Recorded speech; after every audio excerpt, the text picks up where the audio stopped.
அதிமுகவின் 50 மாவட்ட செயலாளர்களை அதிமுக பொதுச் செயலாளரும் முதலமைச்சருமான ஜெயலலிதா நியமித்திருக்கிறார். இது பற்றிய விவரான தகவல்களை செய்தியாளர் தியாகச்செம்மலிடம் கேட்கலாம். தியாகச்செம்மல், இந்த மாற்றத்திற்கான பின்னணி என்ன? இது வெறும் தேர்தலுக்கான நடவடிக்கையா, இல்ல இதற்கு பின்னணி ஏதேனும் இருக்கிறதா? விக்ரம், கடந்த 6 மாதங்களாகவே அதிமுகவினுடைய அமைப்பு தேர்தல் என்பது ஆங்காங்கே ஒவ்வொரு கட்டங்களாக நடைபெற்று வந்தது. அதனைத் தொடர்ந்து ஒன்றிய அளவில், ஊராட்சி அளவில் தொடங்கி ஒன்றிய அளவில் மாவட்ட நிர்வாகிகள் வரை என்கிற அடிப்படையில் நிர்வாகிகள் நியமனம் நடைபெற்று வந்தது.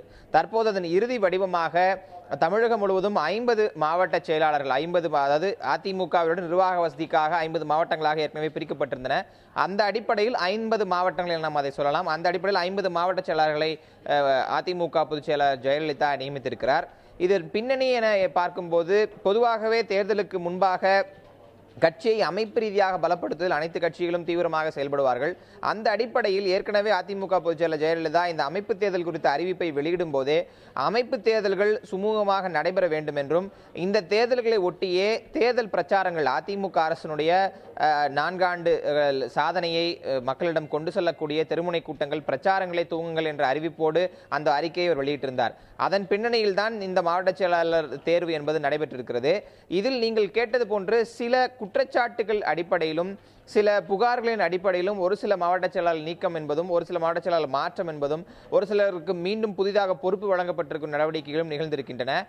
அமைப்பு தேர்தல் ஒருபுறம் இருக்கும் பட்சத்தில், மறுபுறத்தில் குற்றச்சாட்டுகள் புகார்கள் அடிப்படையிலான நடவடிக்கைகளும் இருக்கின்றன. ஆனால் ஒட்டுமொத்த மாற்றமாக இது வரும்போது இது அமைப்பு தேர்தலினுடைய முடிவாகவே பார்க்கப்படுகிறது. விக்ரம், அதே போல இப்ப சென்னையை எடுத்துக்கிட்டோம்னா 4 மாவட்ட செயலாளர்கள், இப்போ குறிப்பா செந்தமிழன், வெற்றிவேல், ஸ்ரீனிவாசன், தீநகர் சத்யான்னு 4 பேருமே புதியதாக நியமிக்கப்பட்டிருக்காங்க. இதனுடைய பின்னணி ஏதேனும் இருக்குமா? சென்னையை பொறுத்தவரை அதிமுக தனது கோட்டையாக சென்னையை மாற்ற வேண்டும் என்கிற முனைப்பில் தொடர்ச்சியாக செயல்பட்டு வந்தது. 2011ஆம் ஆண்டு சட்டமன்ற தேர்தலில் அது ஓரளவுக்கு நிறுவனமானது. சென்னையும் சென்னையுடைய புறநகர் பகுதியிலும் அதிமுக கைப்பற்றியிருந்தது. இருந்த போதிலும் ஆர்கே நகர் இடைத்தேர்தல் வெற்றி என்பது, முதலமைச்சர் ஜெயலலிதா பெற்ற வெற்றியும் அந்த வாக்கு வித்தியாசம் என்பது ஒரு கூடுதல் ஊக்கத்தை அதிமுக வழங்கியிருக்கு என்றே சொல்லலாம். அந்த அடிப்படையிலும் சென்னையில் இருக்கக்கூடிய ஒரு சில மாவட்ட செயலாளர் மீது தொடர்ச்சியான புகார் மற்றும் குற்றச்சாட்டுகள் வந்து கொண்டிருந்ததே ஆங்காங்கே செய்திகளில் நம்மால் பார்க்க முடிந்தது. அந்த அடிப்படையிலும் ஒட்டுமொத்தமாக சென்னையை ஒரு மறு ஆய்வு செய்யக்கூடிய, மறு நடவடிக்கைக்கு உட்படுத்த வேண்டிய ஒரு கட்டாயம் அதிமுக தலைமைக்கு இருந்ததாக சொல்லப்பட்டது. அந்த அடிப்படையில் தான் இந்த மாற்றங்கள் நிகழ்ந்திருக்கின்றன. அதாவது சென்னை நீங்களாக பிற மாவட்டங்களை பார்க்கும்போது பெரிய அளவிலான மாற்றங்கள் ஏதுமில்லை, 1-2 மாற்றங்கள் தான் இருக்கின்றன. ஆனால் சென்னையில் தான் ஒரு அதிரடி மாற்றமாக இது செய்யப்பட்டிருக்கிறது. இன்னும் குறிப்பாக பார்க்க போனால், நீங்கள் குறிப்பிட்ட அந்த 4 பேருடைய மாற்றமும் மிக உன்னிப்பாக அதிமுக நிர்வாகிகள் மத்தியில் பார்க்கப்படுகிறது.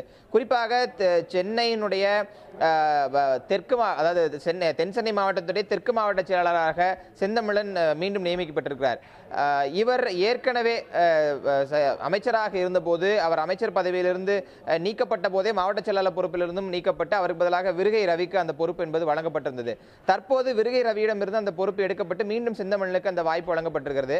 செந்தமிழனை பொறுத்தவரை ஒரு களப்பணியாளர் என்று பொதுவாக அதிமுக தொண்டர்கள் மத்தியில் அதிக அளவுக்கு பார்க்கப்பட்டவர். குறிப்பாக சைதை பகுதி, அதை சுற்றியுள்ள பகுதிகளில் தொடர்ச்சியாக களப்பணியாற்றக்கூடியவர், அங்க இருக்கக்கூடிய உள்ளூர் மக்கள் மத்தியில் செல்வாக்கு படைத்தவர் என்று சொல்லப்பட்டது. ஆனால் அமைச்சர் பொறுப்பு நடவடிக்கை ஒட்டியே மாவட்ட செயலாளர் பொறுப்பு அவரிடம் எடுக்கப்பட்டு தற்போது மீண்டும் ஒரு வாய்ப்பாக செந்தமிழனுக்கு வழங்கப்பட்டிருக்கின்றன. இதில் மற்றும் ஒரு முக்கியமான மாற்றம் என்னவென்றால், ஆர்கே நகர் தொகுதி சட்டமன்ற உறுப்பினர் பதவியை ராஜினாமா செய்த வெற்றிவேலுக்கு தற்போது ஒரு வாய்ப்பு என்பது வழங்கப்பட்டிருக்கிறது. வடசென்னையை பொறுத்தவரை தற்போது திமுகவுக்கு சென்றிருக்கக்கூடிய சேகர்பாபு அதிமுக ஒரு பலம் வாய்ந்த நபராக இருந்து வந்தார். அவருக்கு அடுத்தபடியாக அங்கு ஒரு களப்பணியாளராக ஒருவரை உருவாக்க வேண்டும் அல்லது ஒருவர் அங்கு பணியாற்ற வேண்டும் என்கிற கட்டாயம் தொடர்ச்சியாக இருந்து வந்தது. அப்படி ஒரு சூழலில் தற்போது வெற்றிவேலுக்கு அங்கு வாய்ப்பு வழங்கப்பட்டிருக்கின்றன. அங்கு மற்றொரு மாவட்டத்தில் இருந்த வெங்கடேஷ் பாபு, அவரோட பொறுப்பு என்பது எடுக்கப்பட்டு நியமனங்கள் நிகழ்ந்திருக்கின்றன. இப்படி சென்னையினுடைய 4 மாவட்டங்களிலுமே ஒரு முக்கியமான மாற்றத்தை அதிமுக தலைமை நிகழ்த்தி இருக்கிறது. இது ஒரு முக்கியமான செய்தியும் அதிமுகவினுடைய சென்னை நிர்வாகிகளுக்கும் சென்னை தொண்டர்களுக்கும் வழங்கி இருக்கிறது. விக்ரம், செம்மல், இப்போ இதை வச்சு பார்க்கும்போது அதிமுக தன்னுடைய தேர்தல் பணியை துவங்கிருச்சு அப்படின்னு சொல்லலாமா? இல்ல, அதிமுகவை பொறுத்தவரை தேர்தலுக்கான முனைப்புகளை கடந்த 6 மாதங்களுக்கு முன்பாக மீண்டும் முதலமைச்சராக ஜெயலலிதா பொறுப்பேற்ற காலகட்டத்திலிருந்தே அவர்கள் மிக தீவிரமாக தொடங்கியிருந்தார்கள். அதற்கு முன்பிருந்தே அவர்கள் தேர்தலுக்கான வேலைகள் செய்து கொண்டிருந்தார்கள். 234 தொகுதியிலும் நாங்கள் தான் வெற்றி பெறுவோம் என்கிற முழக்கத்தை தெருமுனை பிரச்சார கூட்டங்கள் தொடங்கி சட்டமன்ற நிகழ்வுகள் வரை அவர்களுடைய கட்சி நிர்வாகிகளும் அமைச்சர்களும் சொல்லி வந்தார்கள். நான் ஏற்கனவே குறிப்பிட்டது போன்று ஜெயலலிதா அவர்களுடைய அந்த அமைப்பு தேர்தல் குறித்த அறிக்கையில் கடைசி 2 வரிகள் முக்கியமான வரிகளாக இன்றும் பார்க்கப்படுகின்றன. வரக்கூடிய சட்டமன்ற தேர்தலை மனதில் வைத்து பிரச்சாரத்தை தீவிரப்படுத்துங்கள், அரசின் சாதனைகளை மக்களிடம் எடுத்துச் செல்லுங்கள், தெருமுனை கூட்டங்கள் நடத்துங்கள் என்று ஜெயலலிதா தொண்டர்களுக்கு வேண்டுகோள் விடுத்திருந்தார். அந்த அடிப்படையில் பல்வேறு தெருமுனை கூட்டங்கள் தொடர்ச்சியாக நடைபெற்று வருவதை நாம் பார்க்க முடியும். தினசரி தமிழகம் முழுவதும் கூட்டங்கள் நடைபெற்றுக் கொண்டிருக்கின்றன. முக்கியமான அமைச்சர்கள் தினசரி கூட்டங்களில் கலந்து கொள்வது போன்ற விஷயங்களில் ஈடுபட்டு வருகிறார்கள். தமிழக அரசினுடைய சாதனைகளை விளக்கி தமிழக அரசுடைய செய்தித்துறை சார்பாக பல்வேறு வாகனங்கள் தமிழகம் முழுவதும் சென்றிருக்கின்றன. தேர்தல் ஆயத்தம் என்பது கடந்த 6 மாதங்களாகவே அதிமுக மட்டத்தில் துவங்கிவிட்டது என்றுதான் நாம் சொல்ல வேண்டும். இந்த அமைப்பு தேர்தல் என்பது எந்த கட்டத்தில் நிகழ்கிறது என்றால், பொதுவாகவே ஒரு குறிப்பிட்ட கால அளவுக்குள் அமைப்பு தேர்தல் நடத்தி பொதுக்குழுவை கூட்டி மீண்டும் பொதுச் செயலாளராக ஜெயலலிதா அவர்களை தேர்ந்தெடுத்து செய்ய வேண்டிய அந்த அமைப்பு ரீதியான நடைமுறை என்பது இருக்கிறது. இது கடந்த டிசம்பர் மாதமே இந்த பொதுக்குழுவை கூட்டியிருக்க வேண்டும். ஆனால் பல்வேறு காரணங்களால் அதிமுக அந்த பொதுக்குழுவை கூட்டவில்லை. தற்போது இந்த அமைப்பு தேர்தலுடைய முடிவு என்பது பொதுக்குழுவை விரைவில் கூட்டி மீண்டும் ஒருமனதாக அதிமுகவின் பொதுச் செயலாளராக முதலமைச்சர் ஜெயலலிதாவை தேர்ந்தெடுத்து அடுத்த கட்ட நகர்வுக்கு தயாராவதற்காகவே இந்த அமைப்பு தேர்தலும் அமைப்பு தேர்தல் முடிவுகளும் வெளியிடப்பட்டிருக்கின்றன. இதில் குறிப்பிடத்தக்க மாற்றமாக நாம் இன்னொன்றையும் பார்க்க வேண்டும். அதாவது சென்னை நீங்களாக பிற பகுதிகளில் என்ன மாற்றங்கள் நிகழ்ந்திருக்கின்றன என்றால், அமைச்சர்களாகவும் மாவட்ட செயலாளர்களும் பொறுப்பு வகித்திருக்கக்கூடிய அனைவருமே, அதாவது ஒருவரை தவிர அனைவருமே அந்த பொறுப்பில் மீண்டும் நியமிக்கப்பட்டிருக்கிறார்கள். விழுப்புரம் தெற்கு மாவட்ட செயலாளராக இருந்த அமைச்சர் மோகன், ஊரக தொழில்துறை அமைச்சர் மோகனிடமிருந்து அந்த பொறுப்பு எடுக்கப்பட்டிருக்கிறது.